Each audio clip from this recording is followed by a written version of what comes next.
corrupción emitido por Transparencia Internacional respecto al año 2023, que fue publicado a fines del mes de enero de este año.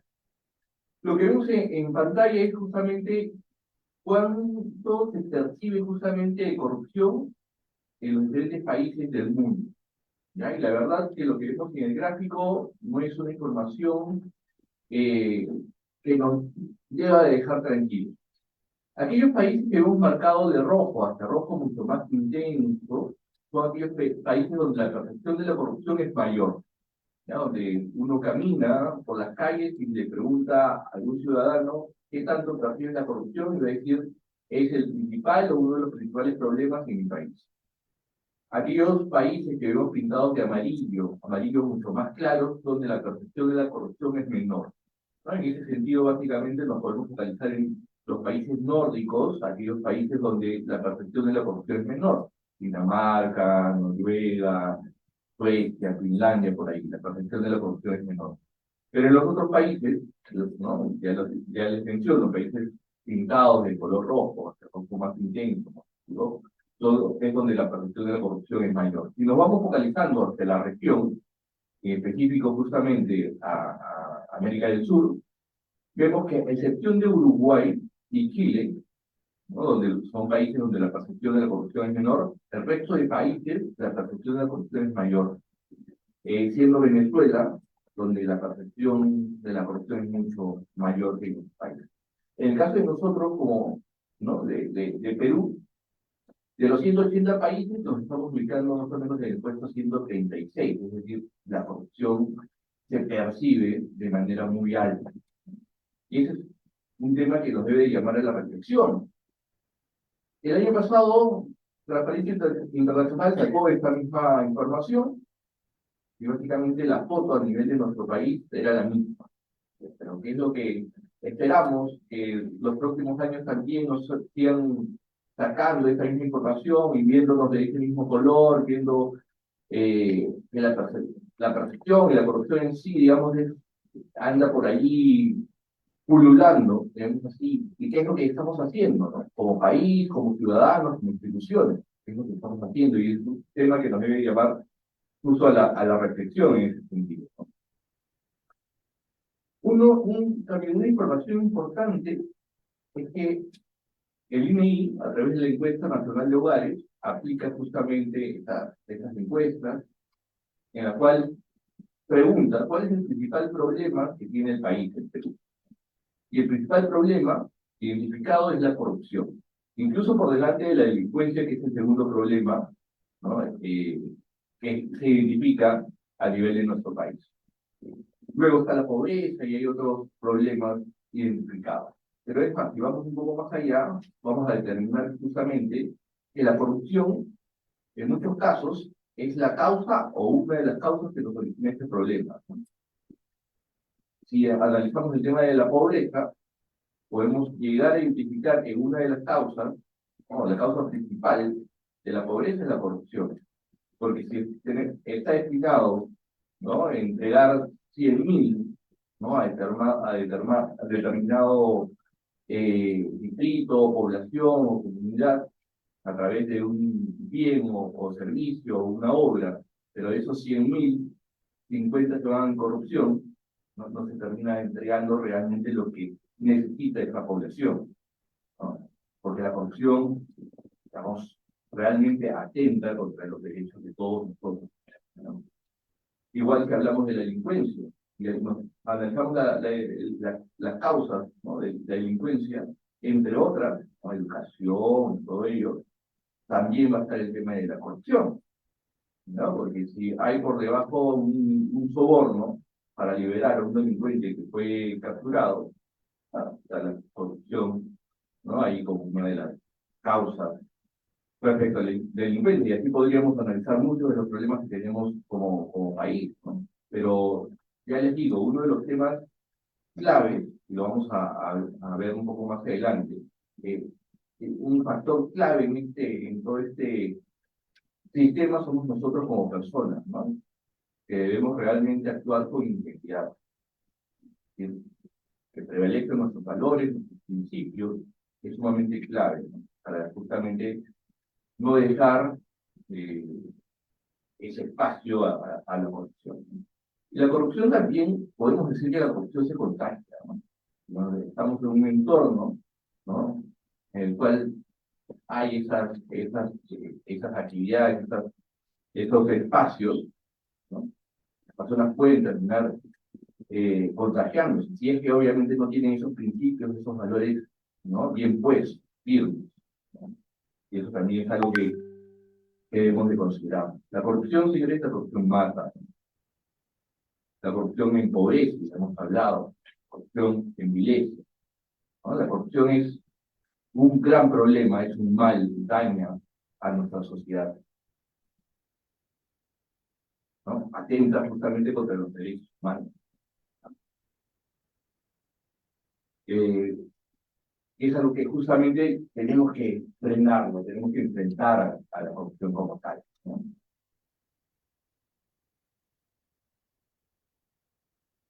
Alguna información, ¿no?, relacionada a este tema. O sea, cuando hablamos de corrupción, hablamos de muchos de los temas que vemos a nivel de nuestro país, pero está, digamos, en diferentes países. Y hay temas muy comunes, ¿no?, respecto al tema de la corrupción, una corrupción sistémica que digamos, trasciende fronteras, ¿no?, y va de país en país, o a veces hasta paralelamente en diferentes países. Una información referencial, y esta información es del año 2021, a este año como que no ha variado mucho, pero es lo siguiente, ¿no? Contraloría General de la República, y creo que en estos primeros meses del año el señor Contralor también dio una declaración respecto a cuánto de dinero se pierde, ¿no?, en corrupción y en conducta funcional en el Estado, ¿no? En el año 2021, el dato de la cifra era 24.000 millones de soles.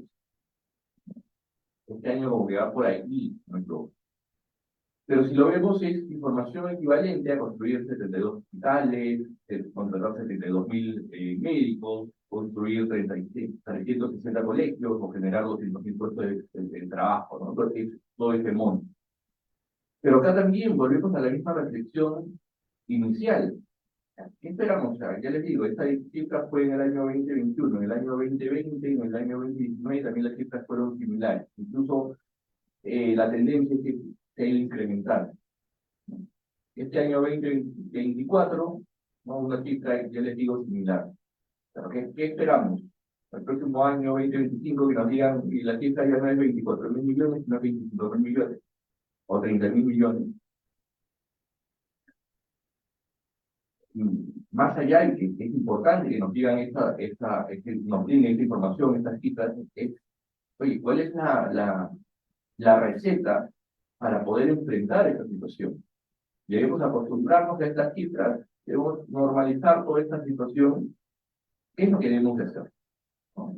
Creo que hasta ahora no se toma realmente la importancia de vida, esa bandera de decir, oye, ¿sabes qué? Vamos a luchar realmente contra la corrupción, vamos a implementar medidas que nos ayuden a prevenir, a mitigar estas situaciones de corrupción o de presuntos actos de corrupción, y vamos a fortalecer la educación desde los niveles más básicos para que los niños desde la etapa preescolar comiencen a entender y a saber de que es malo cruzarse la luz roja, que es malo que un policía esté pidiendo, solicitando un dinero ¿no?, para eh, pasar de alto una infracción. Y eso viene de una educación que se tiene que instaurar, ¿no?, de integridad, de valores desde edades muy tempranas.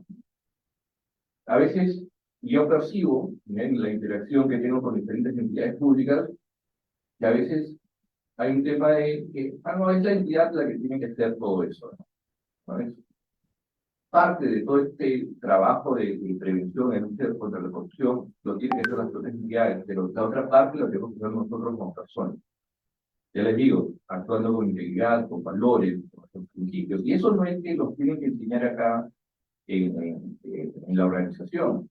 Eso venimos con eso de nuestras casas, de nuestros hogares.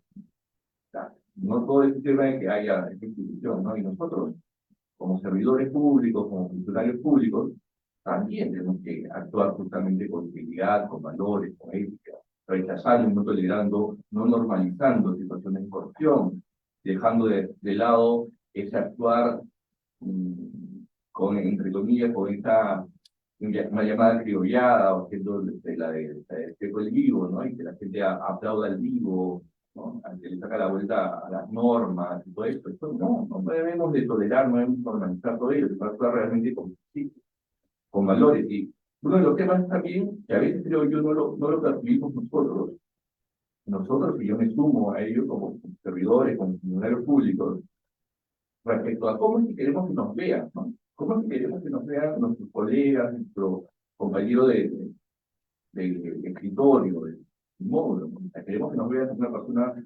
responsable, confiable, honorable, o queremos que nos vean como, no, este es el vivo, ¿no? El vivo de, de, de, de la oficina.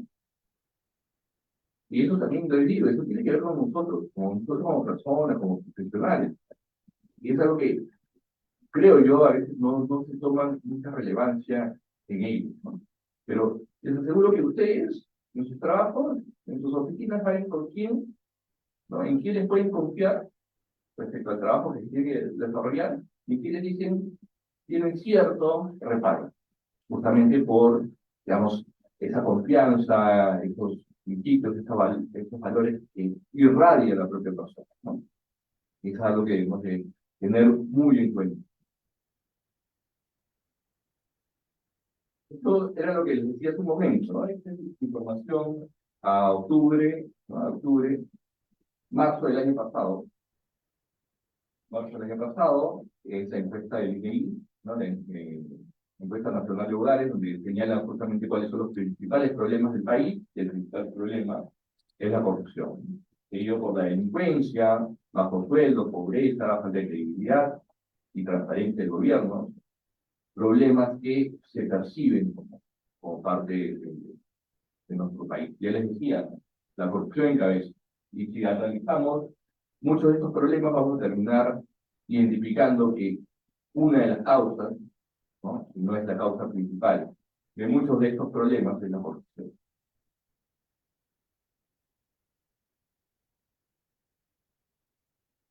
Esta es una información de Proética respecto a cómo es que una entidad pública puede darle vuelta justamente a este tema de la imagen, de fortalecer la confianza, ¿no? Por parte de las instituciones, ¿no? Hacia la ciudadanía, ¿no? Principalmente es la rendición de cuentas de las acciones a la ciudadanía. Y eso es obvio, ¿no? Una de las principales formas en las cuales la población, la ciudadanía, puede ganar mayor o tener mayor confianza en las instituciones públicas es la rendición de cuentas. O sea, donde la entidad pueda decir, miren, esto es lo que estamos haciendo, esto es lo que hemos hecho, y esto es lo que proyectamos hacer con los recursos que gestionamos. Que la ciudadanía, en base a esa transparencia, esa rendición de cuentas, pueda justamente tener confianza en lo que se está haciendo, en lo que la entidad está haciendo. Pero si en cambio hacemos las cosas sin comunicar, sin hacer visible lo que se está haciendo, a cualquiera le genera duda de qué es lo que se está haciendo, ¿no? Incluso hay entidades sobre las cuales el programa dice, oye, esa entidad, ¿no? ¿Qué es lo que hace? ¿Para qué existe? ¿No? Dice, parte justamente de esa ausencia, de esa carencia o esa debilidad de rendición de cuentas. Pero sin embargo es uno de los mecanismos que ayudan a fortalecer justamente la confianza por parte del ciudadano. Entregar la información que se solicita, ¿no? A través de transparencia, acceso a la información, que se tengan procesos claros y transparentes. Eso también es un tema importante, el tema de procesos, ¿no? Procesos claros y transparentes. Es decir, dentro de la entidad hay procesos y procedimientos establecidos para atender determinados servicios. Ese proceso tiene que cumplir tal cual para atender a la persona A o a la persona C. Y no porque viene la persona B, haya obvio este procedimiento lo entiendo de tal o cual forma, ¿no? Tienen que existir procesos claros y transparentes. Y así una serie de acciones que están orientadas justamente a fortalecer la confianza en las instituciones. Una información referencial, pero que es importante para ver la magnitud del Estado, ¿no? A nivel nacional hay más de 3.500 entidades públicas, entre gobiernos, entidades de gobierno nacional, entidades de gobierno regional y entidades de gobierno local, ¿no? Municipalidades, hay más de 1.800 municipalidades que aparecen de gobiernos regionales, entidades de gobierno nacional, una gran cantidad de entidades públicas a nivel nacional. Más de 1 millón de servidores públicos, ¿no? La cantidad de gente es bastante importante, ¿no? 1 millón de servidores públicos, sobre los cuales yo soy de los que creen que somos más, la cantidad de personas que queremos hacer las cosas bien, pero de hecho que también en esa gran paquete de gente hay quienes tienen costumbres que no son buenas ni sanas, que sigo creyendo que son los menos, pero que van por ahí de un lado a otro dañando organizaciones.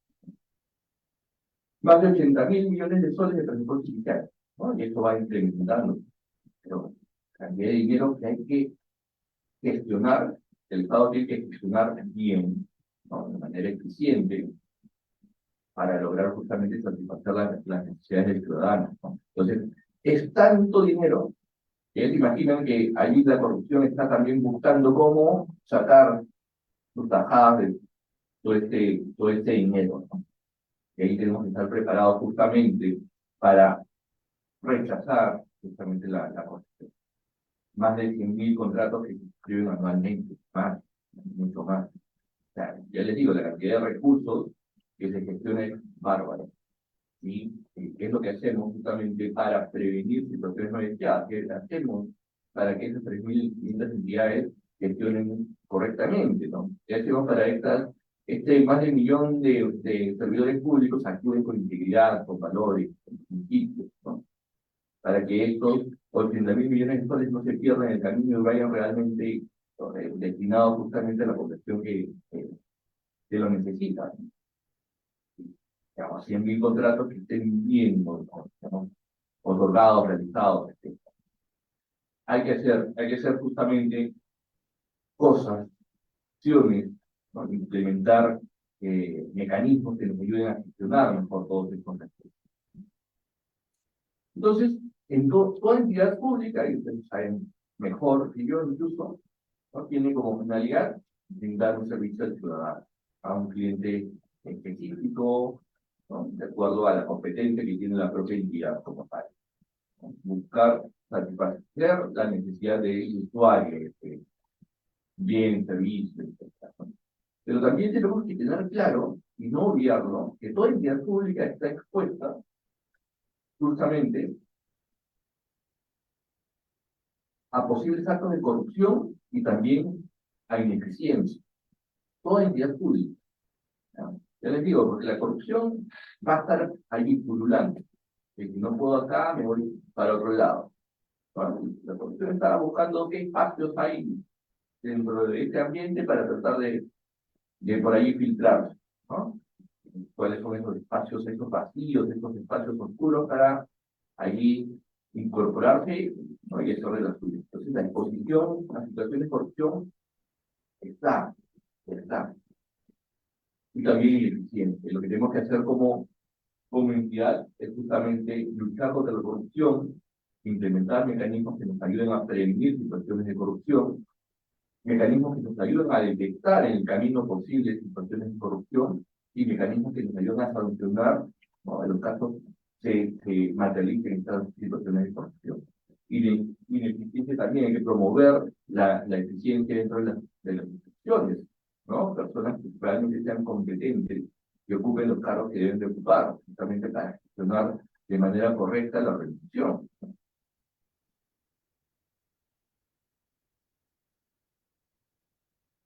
Entonces,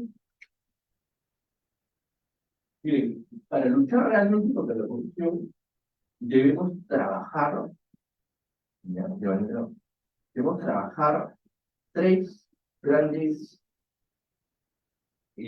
aspectos para poder afrontar ¿no? A la corrupción, intentar a la corrupción. Tenemos que establecer mecanismos que nos ayuden a prevenir, ¿no? A prevenir justamente que sucedan situaciones no deseadas. Nadie quiere que la academia sucedan situaciones de corrupción, ¿no? Nadie quiere, ¿no? Pero justamente para evitar, para que no suceda, hay que establecer mecanismos que nos ayuden a prevenir, porque nadie está libre, ¿no? Mecanismos que nos ayuden a detectar, ¿no? Situaciones de corrupción y sancionar por todo el texto de la ley, ¿no? Aquellos actos de corrupción que se hayan materializado. Pero yo les pongo un ejemplo. Si nosotros solamente nos focalizáramos en sancionar, olvidemos por un momento el tema de prevención y detección y solamente nos ocupamos en un tema de sanción. Lo que va a suceder, muy posiblemente, es que, les voy a poner como ejemplo, que en una entidad X hay, contemos, 10 posibles eventos o situaciones de corrupción. Es decir, 10 posibles eventos donde hay una intención de cometer actos de corrupción. Pero como no hay mecanismos de prevención, no, yo voy a retroceder, no vamos a poner en sanción, como no hay mecanismos de prevención, esos 10 posibles eventos, ya dejando de ser posibles, van a materializar. Porque no hay ningún filtro que ayude a prevenir esa situación. No hay ningún otro mecanismo que nos ayude a detectar en el camino, a través de canales de denuncia, algún posible acto de corrupción.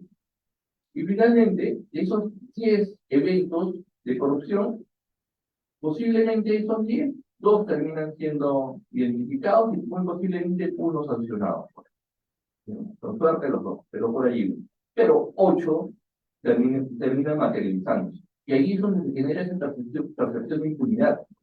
Esa, donde uno dice, oye, al final se cometió el acto y no pasó nada. ¿No? El acto de corrupción, favor, no pasó nada. Esa sensación de impunidad. ¿No? ¿Por qué? Porque no hubieron mecanismos ni de prevención ni de detección, y solamente nos esperanzamos a la sanción.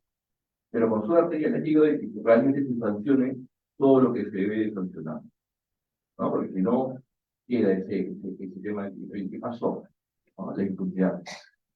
Entonces, por eso la importancia de contar con mecanismos de prevención, porque poniendo el mismo ejemplo, que fue sencillo, de esos 10 posibles eventos con intencionalidad de cometer un acto de corrupción, con mecanismos de prevención, muy posiblemente que esos 10 terminen pasando de repente 3.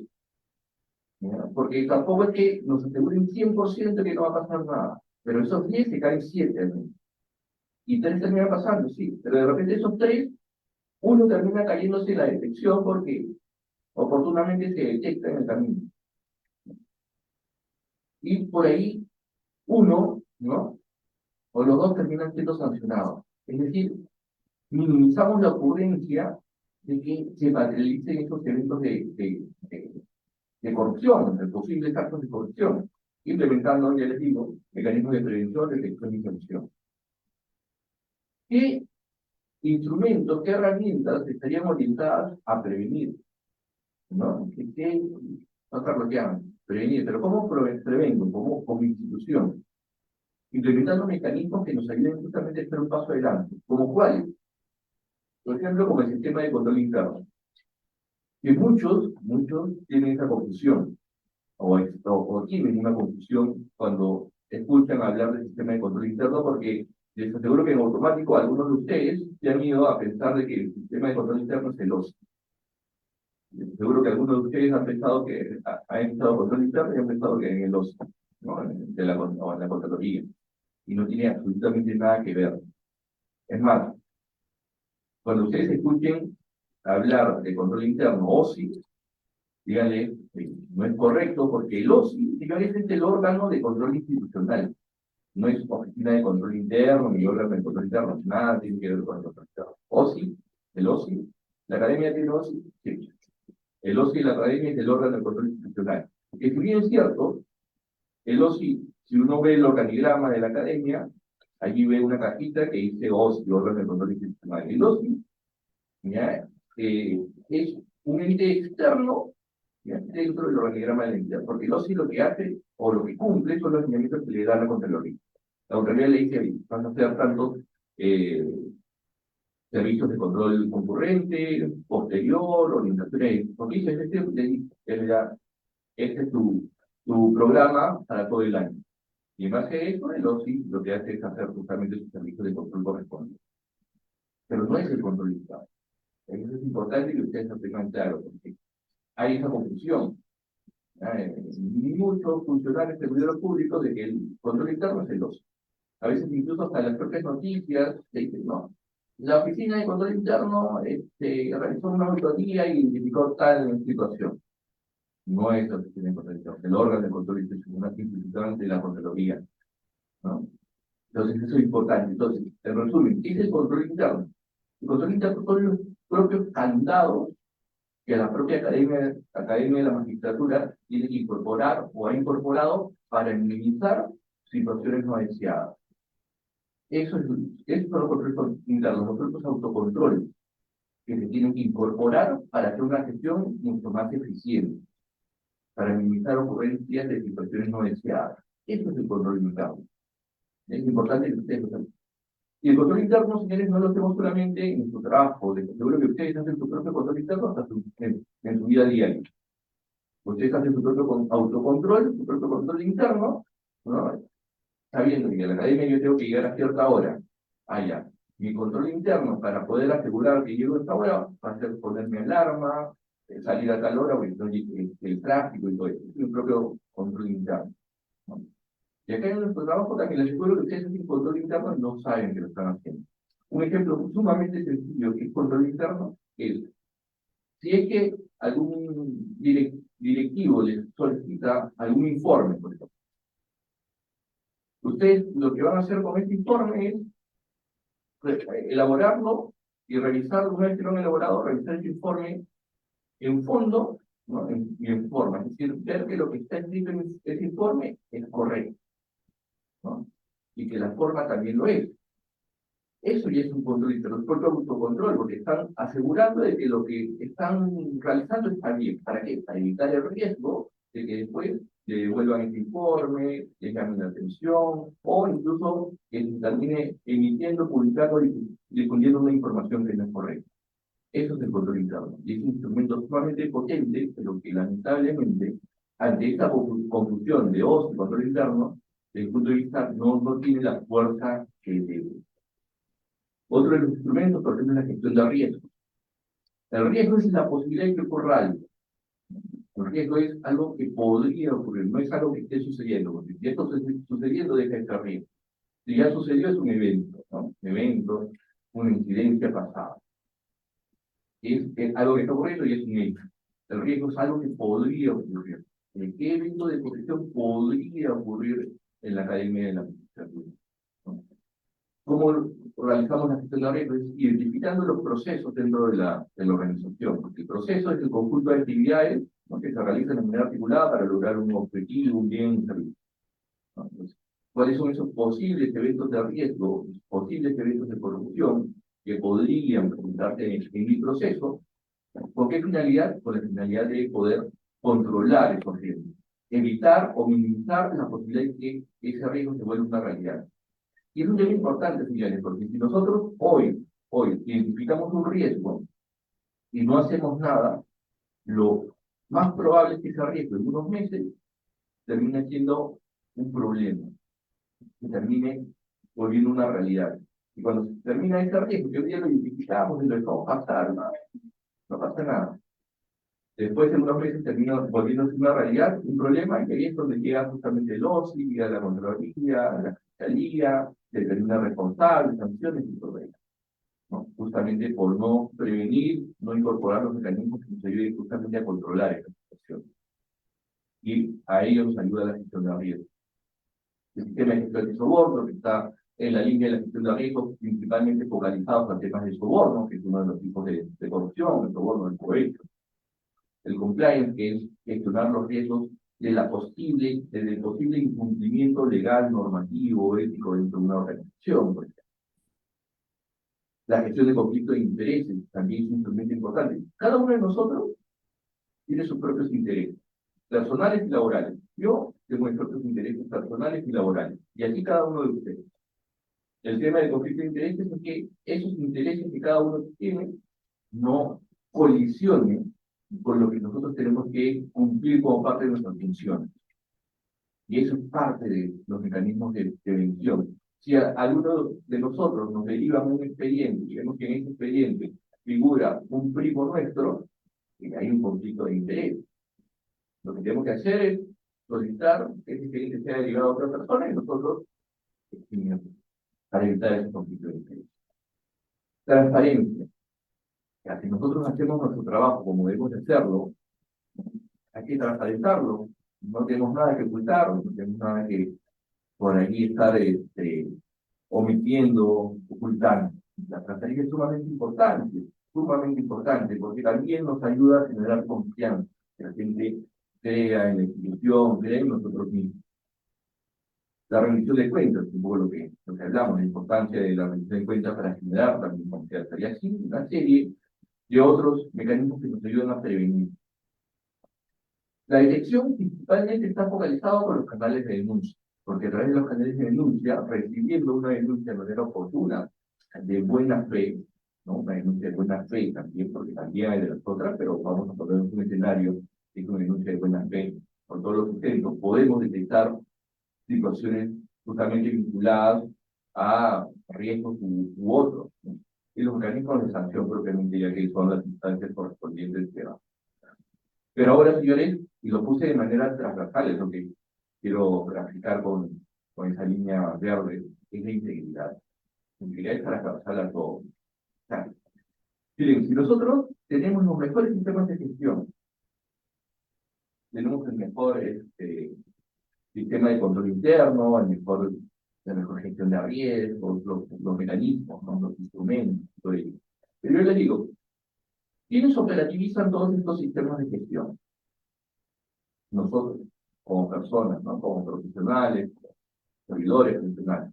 Entonces, si nosotros, como personas que operativizamos todos estos sistemas de gestión, no actuamos con integridad, con valores, con ética, ¿no? Cumpliendo realmente nuestras funciones, ¿no? Entonces, lo que vamos a hacer es sacarle la vuelta y que esto finalmente no termine funcionando como debe. Podemos traer el mejor sistema de gestión de cualquier parte del mundo, de Finlandia, de Dinamarca, Noruega, donde no hay casi corrupción, pero si nosotros lo operativizamos, pero buscando que sacarle la vuelta, ¿no? Ante la carencia de integridad de valores, no va a funcionar. Por eso es la importancia esa combinación que tiene que ver entre la organización y todo lo que la organización trabaja para implementar sistemas de prevención y de lucha contra la corrupción, con nosotros como personas actuando con ética, con integridad, con valores. Esa combinación, ¿no? Es, desde mi punto de vista, es el factor de éxito, ¿no? Para justamente luchar realmente contra la corrupción, ¿no? Ser personas que, por más que vienen acá a ofrecernos, ¿no? Un incentivo, un beneficio perverso, lo vamos a rechazar, lo vamos a decir que no. Tener esa convicción es sumamente importante, el actuar con integridad. Ya les digo, o sea, esa combinación, desde mi punto de vista, es la clave de una real lucha contra la corrupción. Algunas reflexiones finales ya relacionadas justamente a ello, y de ahí pasamos a atender las consultas que ustedes tuvieran. Que los códigos de ética, los códigos de transparencia, la tolerancia cero respecto a los actos fraudulentos son de gran ayuda. Es decir, hay que también declarar internamente, formalmente, ese rechazo a la corrupción. Eso tiene que estar escrito, tiene que estar plasmado, ¿no? como una declaración. Pero obviamente no solamente tiene que quedar como una declaración, sino tiene que haber una convicción de querer trabajar en ello. A veces sucede que solamente queda en un tema de declaraciones, en el papel, y de ahí mi actuar dice algo distinto a lo que digo. El actuar con integridad, señores, también es actuar coherentemente entre lo que pensamos, sentimos, decimos, ¿no? ¿No? Esa coherencia. Yo pienso, ¿no? Yo lo digo y actúo de manera coherente entre ellos, ¿no? Está mal, yo pienso que está mal pasarme el semáforo, el luz roja.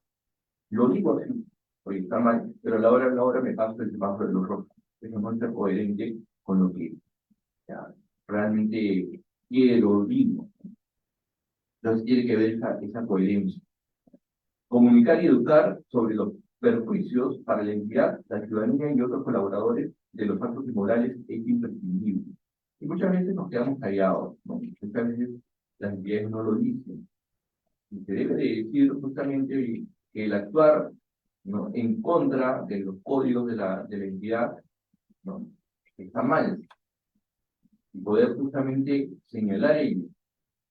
Al contrario, a veces se celebra, ya les dije, se celebra la viveza, el actuar con prioridad, ¿no? Pero sin embargo no celebramos el actuar bien, ¿no? Entonces eso es sumamente importante. La integridad y transparencia de la cabeza de la organización es vital. La sensación de justicia y de ética también. Es clave, ¿no? Si la alta dirección, ¿no?, actúa justamente dando el ejemplo con valores, con justicia, obviamente vamos a sentirnos en una organización, ¿no?, donde justamente hay equidad, se trabaja con respeto, en un buen clima laboral, y es sumamente importante. Una cultura organizacional que fomente la transparencia y denuncie las malas prácticas, la cual un proceder ilícito sea mal visto y denunciado, es importante, con los canales de denuncia. Justamente que ese proceder ilícito sea mal visto, ¿no? O sea, dejarnos de normalizar situaciones que no son normales, ¿no? O sea, este, pasamos de luz roja, el pagar una coima o el que nos pidan un soborno, ¿no? No es normal, y no debe ser normal, y no debemos de verlo como normal. Hay que, hay que justamente rechazar ello. Un sistema de gestión requiere altamente integridad y valores éticos, ¿no? Un sistema de gestión, cualquier sistema de gestión, o los sistemas de gestión requieren justamente de un actuar con integridad, con valores, para llevar a cabo un buen funcionamiento, debido a que existe la obligatoriedad de que la organización opere de acuerdo a la normativa legal y regulación interna. Es decir, obviamente, hay aspectos que tenemos que cumplir porque hay un mandato legal de por medio, ¿no? Y para poderlo cumplir hay que actuar, ¿no?, con valores, principios, de acuerdo a las funciones que tenemos asignadas. Pero un tema que yo le agrego a este punto es lo siguiente, que todos estos temas, ¿ya?, y el actuar, ¿no?, con integridad, con valores, con principios, el contar con los instrumentos que nos ayuden a prevenir, a detectar, a funcionar, más que actuar o trabajarlo y actuar por un cumplimiento normativo, es decir, porque nos exige la norma, hay que trabajarlo por convicción. Hay que trabajarlo porque nosotros creemos en que son instrumentos que nos van a ayudar, que nos sirven, ¿ya?, que nosotros estamos preparados y actuamos justamente con integridad. Eso es sumamente claro. Y trabajar por convicción, porque creemos en algo, nos va a ayudar a que el tema realmente fluya y funcione, a solamente hacerlo por un tema de cumplimiento. Y sí, se vence el plazo, ¿no? Ya vamos a reportar, y ya vemos qué llenamos y lo reportamos, ¿no? Ah, sí, mira, ya se vence, ya, ahorita lo lleno, lo registro y lo paso. Pero en cambio, cuando realmente lo hacemos por condición, porque lo creemos como tal, oye, sí, lo vamos a sentir, lo vamos a querer hacer bien, bien. Un ambiente interno o de control interno solo puede ser positivo y efectivo en las organizaciones donde los colaboradores practiquen los valores éticos, sean competentes y comprometidos con su organización, ¿no? Un ambiente interno, el control interno solo puede ser justamente positivo y efectivo, ¿no?, en las organizaciones donde los colaboradores practiquen los valores éticos de integridad y poder efectivo. Lo que ya les vengo comentando, si no actuamos con integridad, con valores, por más que tengamos los mejores sistemas de gestión, esto no va a funcionar, ¿ya? La integridad es la base para que una organización pueda sostener. Si los colaboradores que la conforman carecen de integridad, los objetivos establecidos serían poco confiables, los riesgos de incumplimiento serían implícitos y difícilmente lograrían actividades de control confiables, ¿no? Entonces, como ven, resaltamos mucho el tema de nosotros como personas y el actuar con integridad y con valor. Podemos, reitero, trabajar en instaurar sistemas de gestión, pero justamente el actuar con valores y con ética es sumamente clave. Lo técnico lo aprendemos. Lo técnico lo aprendemos. Cómo aprendemos técnicamente a operativizar esos sistemas de gestión, lo vamos a aprender. Pero el actuar con integridad, con valores, con respeto, ¿no? Con honestidad, eso, ¿no? Desde casa. Entonces, sumamente importante.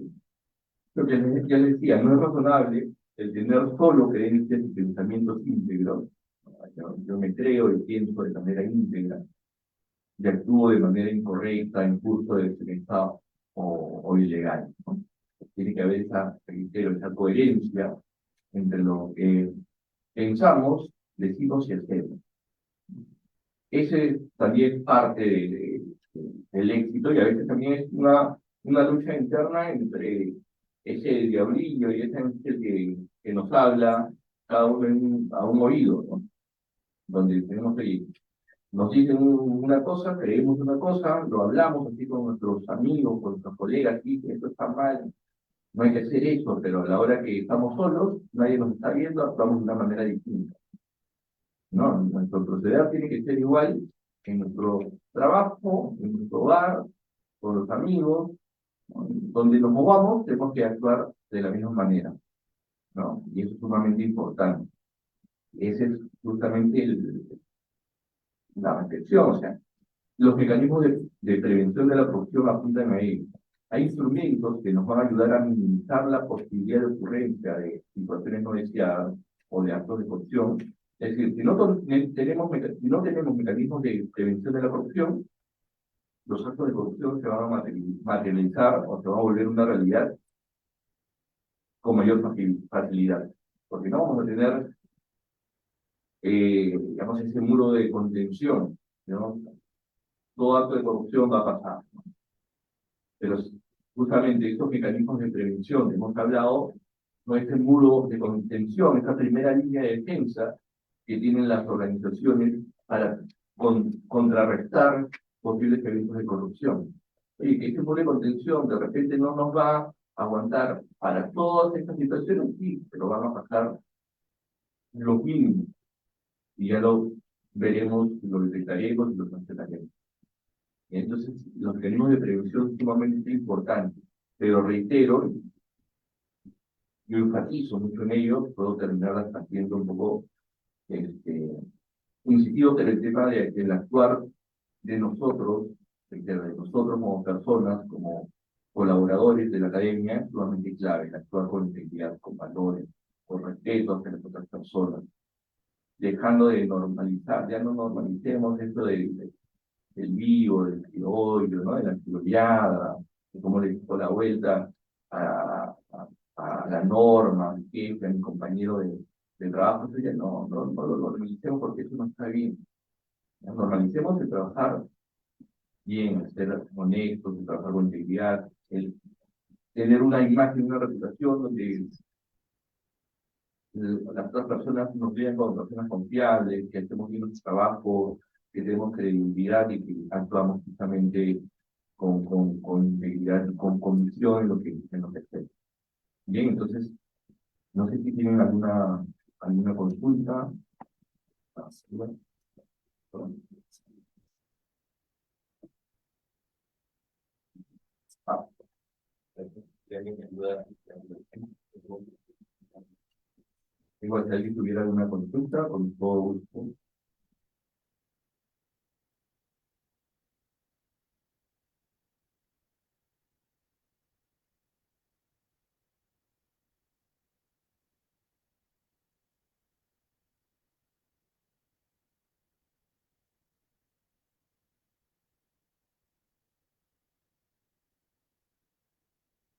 Muy bien, queridos servidores, agradecemos al licenciado por la excelente ponencia. Me parece que ha quedado bastante claro, no ha habido preguntas de parte de ustedes, tampoco de los servidores conectados por los oficinas concentradas. No hemos tenido ninguna pregunta, ¿verdad? Bien, creo que todos nos ha quedado bastante claro los mecanismos de elección de la corrupción. Muchas gracias, licenciado. Vamos a dar pase a la doctora Diana, que es secretaria técnica del equipo de integridad, que me va a hacer llegar un presente.